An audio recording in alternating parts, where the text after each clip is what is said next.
مالک نصاب ہونا، یعنی جو شخص جس کے پاس حاجت اصلیہ کے علاوہ 52.5 تولے چاندی یا اتنی مالیت کی رقم اس کے پاس حاجت اصلیہ کے علاوہ موجود ہے،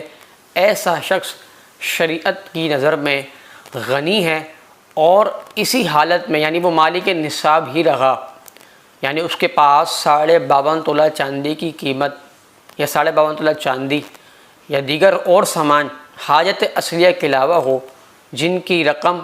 جن کی مالیت 52.5 تولہ چاندی پہنچتی ہو، تو ایسا شخص شریعت کی نگاہ میں غنی ہے،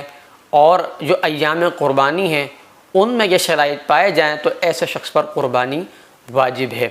اسی طریقے سے ایک ہوتا ہے شریف فقیر، وہ اسی کے اپوزٹ ہے، یعنی جس کے پاس 52.5 تولہ چاندی نہ ہو یا اس کی مالیت اتنی رقم نہ ہو، یا حاجت اصلیہ کے علاوہ کوئی اور سامان نہ ہو کہ جس کی جو ہے وہ مالیت 52.5 تولہ چاندی کی مقدار کو پہنچ رہی ہے، ایسا بندہ نہ ہو تو وہ جو ہے وہ شریف فقیر ہے اور اس پر قربانی واجب نہیں ہے۔ تو ناظرین، اسی طریقے سے قربانی جو ہے وہ عورت اور مرد دونوں پر واجب ہے،